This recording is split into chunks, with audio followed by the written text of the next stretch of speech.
सोनू शेख की जो रिश्तेदार है उन्हें किया गया। ये इस वक्त की बड़ी खबर आ रही। सोनू शेख वो शख्स जिसने गोली चलाई। जी हाँ, बड़ी खबर आपको बता रही हूँ। सोनू शेख की तस्वीर सामने आई थी, गोली चलाते हुए तस्वीर सामने आई थी और कैसे उसकी रिश्तेदार को इस वक्त डिटेन किया गया है, ये हमारे पास आ रही है। आपने वो तस्वीरें देखी, लगातार कई वीडियोस देखे हैं जो जहांगीरपुरी से आई हैं। एक एक तस्वीर, एक एक वीडियो आपको दिखा रहे हैं। और आज सुबह जो पत्थरबाजी हुई, पुलिस जिस इलाके में मैं मौजूद हूँ वहीं पर पुलिस जब पहुंची थी तो किस तरह से पत्थरबाजी की। सबसे पहले रणबीर आपको वो तस्वीरें दिखाएंगे, उस गली की तस्वीर दिखाएंगे जहां पर आज पत्थरबाजी हुई है। और उस वक्त मेरे सहयोगी अनुराग वहीं पर मौजूद थे। अनुराग ने आपको सीधी तस्वीरें दिखाई थी कि कैसे पुलिस की पूरी टीम जो पूछताछ के लिए पहुंची थी उन पर पत्थर बरसाए गए। ये वही गली, और जैसा कल मैंने आपको बताया था, कल मैंने आपको दिखाया था यही गली जहां से भीड़ आई और पत्थर बरसाए गए। मैं वही गली आपको इस वक्त दिखा रही हूं। और यहां पर जब पुलिस पहुंची तो पूछताछ के लिए पहुंची थी और कैसे उन पर पत्थर बरसाए गए थे। सबसे पहले अनुराग के पास जा रही हूं क्योंकि अनुराग ने वो तस्वीर दिखाई। अनुराग ने आपको तस्वीर दिखाई, कल मैंने आपको यहीं जहांगीरपुरी से तस्वीरें दिखाई थी। ठीक है, मुझे बताया जा रहा है अनुराग नहीं है, अनामिका के पास जा रही हूँ। अनामिका, आप उस वक्त मौजूद थी जब वहां पर पुलिसकर्मी को पत्थर लगा, आपने वो पूरी तस्वीर दिखाई है। जरा मुझे पूरा घटनाक्रम एक बार फिर से बता दीजिए हमारे दर्शकों को जो आपने देखा था।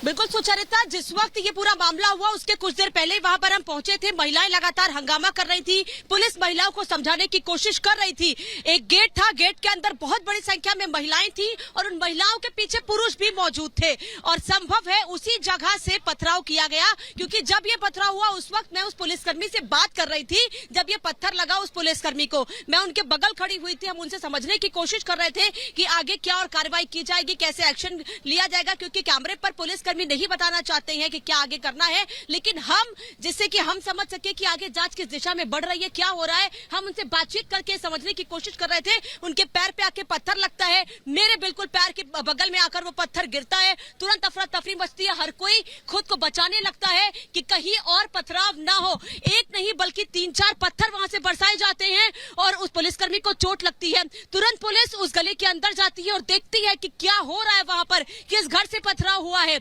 हालांकि वहां पर और लोगों से भी पूछताछ की जाती है, सबसे बात करने की कोशिश की जाती है, घरों में भी तलाशी ली जा रही है। यही वजह है कि जिस गेट से पथराव हुआ था, जिस घर से पथराव हुआ था, जहां पे आशंका है, उस घर के पास बड़ी संख्या में पुलिस बल तैनात है और उस जगह से सभी को हटा दिया गया है। मीडिया कर्मियों से लेकर आम लोगों को हटा दिया गया है।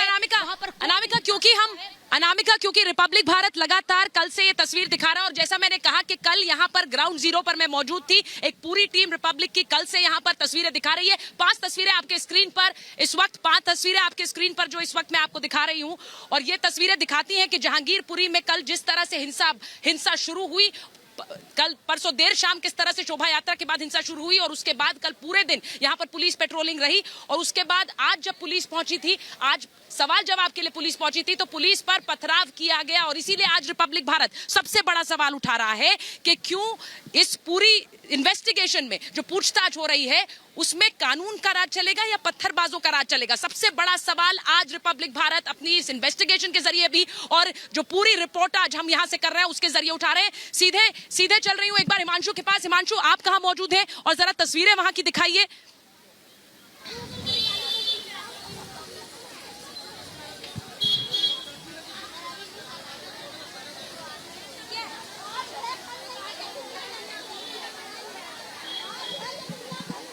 चलिए, मुझे बताया जा रहा है।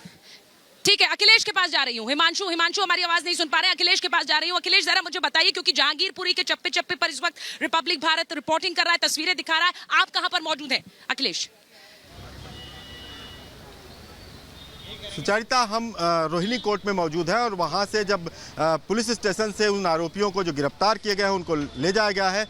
अभी उनकी मेडिकल कराया जाएगा, उसके बाद हम आपको दिखा रहे हैं कि रोहिणी कोर्ट में लाया जाएगा। और काफ़ी गहमा गहमी है अभी इस कोर्ट में। लेकिन हम आपको एक महत्वपूर्ण खबर ये दे दें कि जिस कोर्ट में पेश किया जाएगा, कोर्ट नंबर 6 में पेश किया जाएगा, उस कोर्ट के चारों तरफ बैरिकेडिंग कर दी गई है। उस कोर्ट में मीडिया की एंट्री को इजाज़त नहीं है। और कल जहाँ तक हमने कवर किया था तो कल इजाज़त मिल गई थी, लेकिन आज एंट्री नहीं मिल रही है। और ये कह दिया गया है कि वहाँ सिर्फ और सिर्फ कोर्ट रूम में या तो वकील रहेंगे उनके या फिर एक्यूज रहेंगे, बाकी उस कोर्ट में कोई नहीं रहेगा। तो एक तरह से देखा जाए तो कोर्ट रूम को चारों तरफ से बैरिकेड लगा दिया गया है और चारों तरफ से सुरक्षा कड़ी कर दी गई है और शायद ये कोशिश की गई है कि किसी भी तरह की कोई ऐसी बात ना हो, कोई ऐसी अप्रिय घटना ना हो। लेकिन इस तरह से देखा जाए, जिस तरह से रोहिणी कोर्ट में लगातार कई बार आपने देखा है कि शूट आउट भी यहाँ हुआ था, काफ़ी सेंसिटिव मामलों में इस तरह की रोहिणी कोर्ट में व्यवस्था हो जाती है और आज उसी के तहत जो कोर्ट रूम है, कोर्ट नंबर 6, वहाँ पे दोनों तरफ से बैरिकेडिंग लगा दी गई है। और जैसा अखिलेश बता रहे हैं वो कोर्ट रूम में मौजूद हैं। कोर्ट रूम से लेकर ग्राउंड जीरो तक एक एक तस्वीर आपको दिखा रहे हैं। आज मैं आपको सबसे पहले ये भी बताती हूँ कि किस तरह से पुलिस जब पहुंची वहां पर पूछताछ के लिए इसी जहांगीरपुरी में सोनू की रिश्तेदार से, तो किस तरह पुलिस टीम पर पथराव किया गया। 1 मिनट की रिपोर्ट देखिए।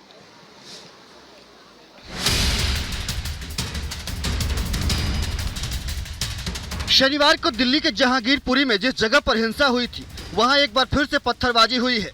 क्राइम ब्रांच की टीम पूरे मामले की जांच करने पहुंची थी, तभी अचानक पत्थरबाजी शुरू हो गई। पत्थरबाजी में कई पुलिसकर्मी घायल हुए हैं। पैर पे लगी सर, ऊपर से पत्थर आया, ऊपर से पत्थर आया सर, ऊपर से पत्थर आया।